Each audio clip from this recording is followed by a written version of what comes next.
Hoy iniciamos semana epidemiológica, empieza la semana 37 y por lo tanto vamos a ver la información hasta el cierre de la semana 35 por las razones ya explicadas repetidamente. Hoy tenemos 99 días del proceso de tránsito en el esquema de nueva normalidad, lo que implica que, guiados por un semáforo de riesgo COVID, las entidades federativas, que son autoridades sanitarias, pueden regular la velocidad a la que van incorporándose personas a la vía pública en la medida en que los elementos estructurales que llevan a que las personas concurran en la vía pública, trabajo y actividades recreativas, por el momento ninguno en el sector educativo, se puedan empezar a incorporar. Estos 99 días ha sido una experiencia muy reveladora, muy útil para identificar los riesgos que en todo momento tenemos en México y en el mundo de que pueda presentarse un rebrote.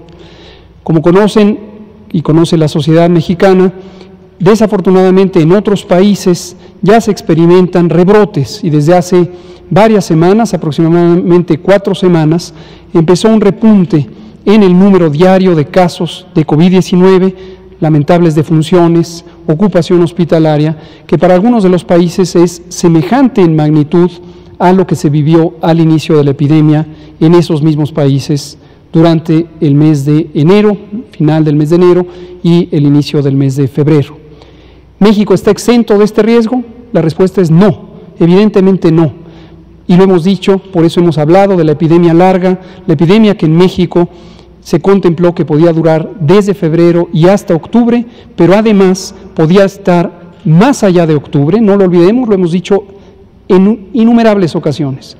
Cuando venga octubre, vendrá la temporada de influenza y junto con la temporada de influenza puede ocurrir que COVID-19 también se presente en una etapa epidémica, en una segunda oleada epidémica.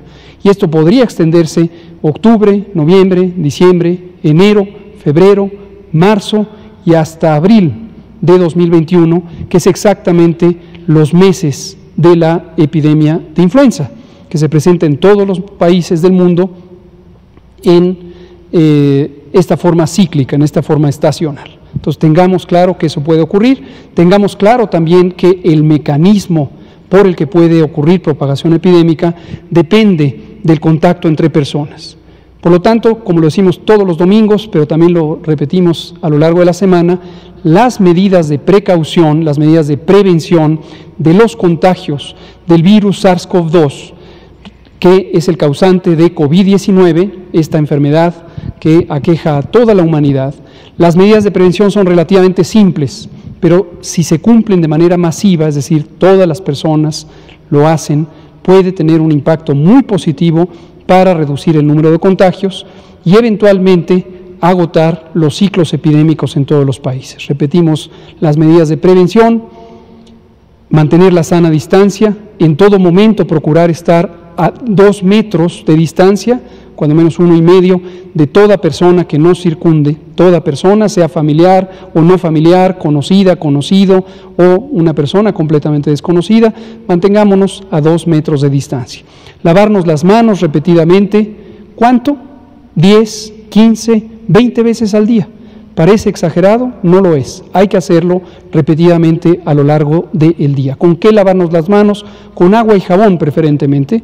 Cuando no está disponible puede usarse una sustancia desinfectante como el alcohol gel de 70%. También el uso de cubrebocas es importante en la medida en que puede evitar la salida de las partículas líquidas que pueden tener el virus provenientes de una persona que tenga la infección por SARS-CoV-2.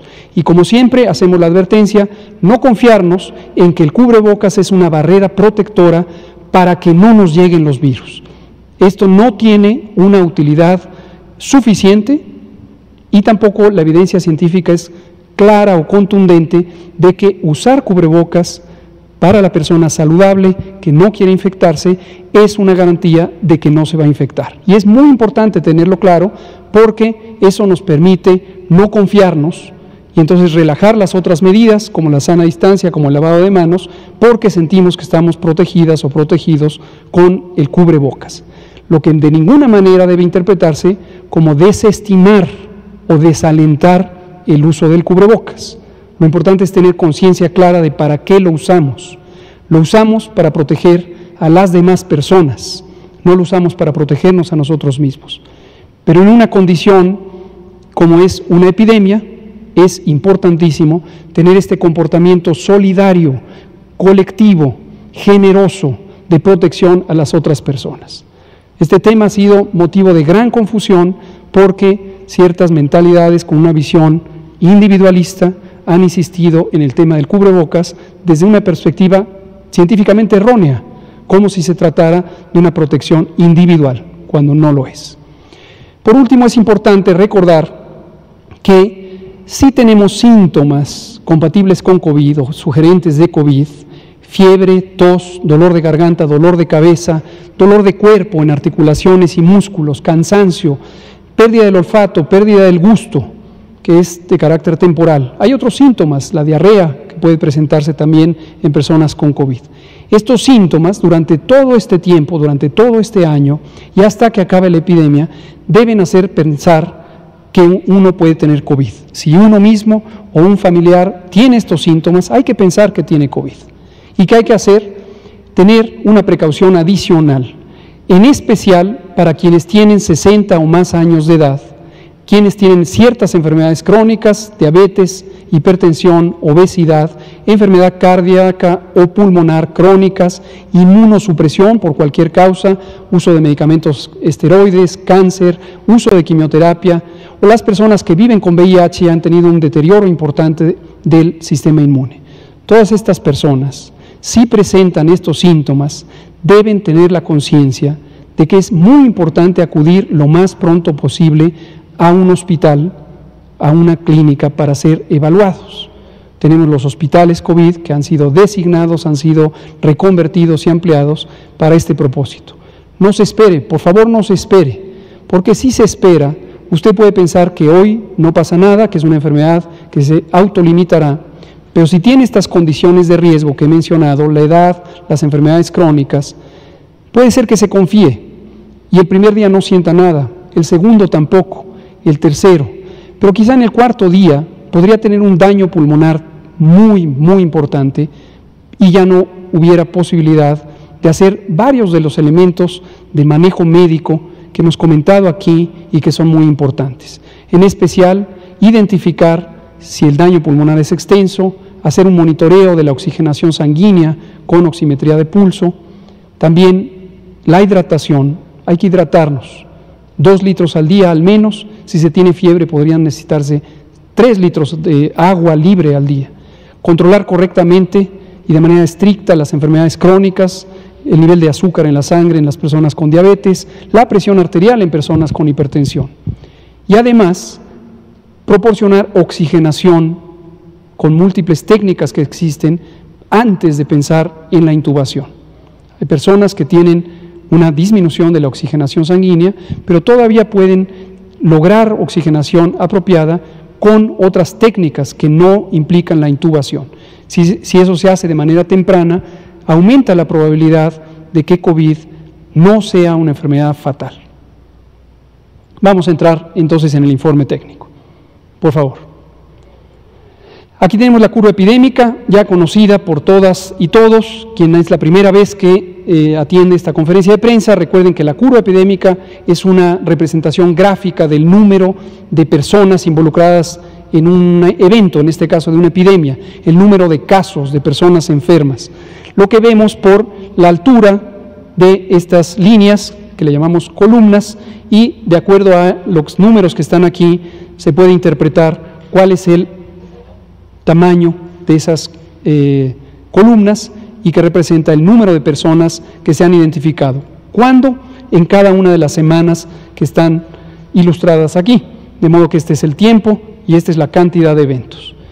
Y lo que vemos es 3 secciones donde tenemos personas que tienen los síntomas, se les tomó una muestra de secreciones respiratorias, se analizó en el laboratorio con la técnica correcta, la PCR, y fueron descartadas. Personas que se hizo lo mismo, pero fueron confirmadas, se encontró el virus SARS-CoV-2. Y personas que están aguardando que se les dé el resultado, y esto está en amarillo, y va cambiando semana con semana de acuerdo a la presentación de resultados. Finalmente, ¿cuántas personas son confirmadas comparadas con el total de personas que tienen la enfermedad en una semana específica? Nos da un porcentaje de positividad. Y aquí tenemos ya una nueva semana con nuevas buenas noticias en la tendencia que tenemos. Llegamos a tener 57% en la semana 29, que está aquí, tuvimos 57% de positividad, es decir, 59 de cada 100 personas con síntomas a quienes se les tomó una muestra de secreciones respiratorias, se encontró que la enfermedad estaba relacionada con el virus SARS-CoV-2. Pero esta proporción ha ido disminuyendo progresivamente y de manera continua hasta la semana 35, que fue hace 2 semanas, estamos empezando la 37 y hoy estamos en 40%, lo que se ve aquí en este número. Y este es un indicador muy importante de reducción de la epidemia en términos de la presentación de personas cuya enfermedad se explica por el virus SARS-CoV-2. El otro indicador importante, desde luego, es la cantidad de casos que se registran en cada semana y tenemos los casos confirmados, pero además consideramos ese porcentaje, esa proporción de personas en quienes se confirma y hacemos una estimación. Los números, desde luego, siguen sumándose si aumentamos y contamos desde el primer caso, que fue el 27 o 28, cuando se confirmó, de febrero. Desde luego, seguimos agregando en todos los países del mundo un número cada vez mayor de casos. Pero en términos de el acontecer epidémico, tenemos cada vez menos casos por semana. Y llevamos ya en este momento 6 semanas consecutivas en donde tenemos reducción en el número de casos o en algunas situaciones, como pasó en las semanas 33 y 34, que no hubo reducción, pero por lo menos no hubo aumento.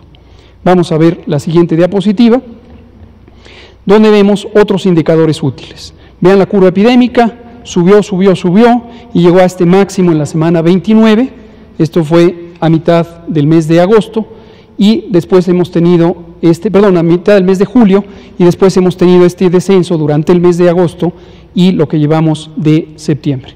Y tenemos hoy, abrimos la semana, o más bien cerramos la semana 35 con una reducción de 15% comparada con la semana previa, la semana 34. ¿Qué vamos a observar a lo largo de la semana? Esto lo decimos cada domingo, que este número ya no va a ser 15, quizá va a ser 14, 13, 12, no podemos predecir hasta cuánto se va a reducir, esto depende de la incorporación de resultados de confirmación. En este caso son los casos estimados. La semana pasada abrimos con 16% y acabamos en 0. Podría ocurrir esto para la semana 35, pero es importante tener la expectativa de que esto no aumente. Y el porcentaje de casos, que es 6% de la epidemia activa, tenemos más de 41,000 casos activos en este momento, enfermaron en los últimos 14 días.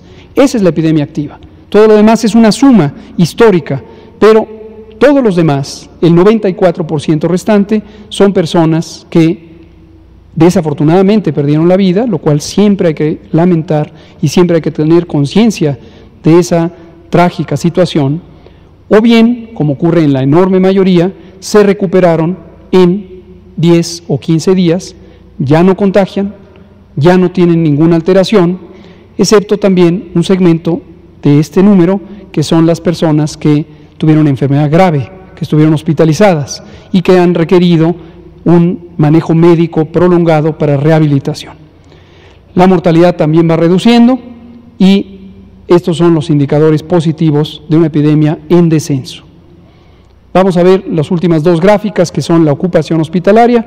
Estas son importantes, lo han sido a lo largo de toda la fase 3 en particular, la fase de mayor intensidad epidémica, porque, como hemos comentado también en repetidas ocasiones, un objetivo fundamental del manejo de una pandemia es que no haya nadie que se quede sin atención médica. Las desafortunadas defunciones y los casos graves de COVID ocurren porque tenemos una enfermedad infecciosa con capacidad letal, una enfermedad emergente. Esto es un fenómeno natural que afectó a toda la humanidad. Pero los sistemas de salud de los países han, en algunos casos, logrado enfrentar esta situación, brindando atención médica, sobre todo aquella necesaria para personas en condición de alta gravedad. En este momento, 32% de las 31.246 camas están ocupadas con personas que padecen COVID o el síndrome clínico de COVID, por lo tanto, el 68% están disponibles. Si lo vemos entidad federativa, una por una, vemos que Nayarit, Nuevo León, Colima son las tres que restan con importante actividad epidémica y por lo tanto ocupaciones mayores al 50%, apenas 57, 56, 52. Todas las demás tienen menos del 50%. Veamos la última, la idea es muy parecida, pero es para las camas de personas que necesitan intubación orotraqueal, intubación para ventilación mecánica. 28% de ocupación, 72% de disponibilidad y ninguna entidad federativa, esto es un elemento nuevo también, no había ocurrido que ninguna entidad federativa tuviera una ocupación superior al 50%. Como hemos comentado, estamos trabajando ya en la continuidad de la atención no COVID. La guía se publicará a lo largo de esta semana y esto va a implicar que se reduzca el número de camas disponibles COVID, pero que estén en reserva para poder hacer reconversiones hospitalarias aceleradas en caso de que a partir de octubre tengamos un repunte de COVID o en caso de que ocurra en cualquier otro momento. Quédate en casa.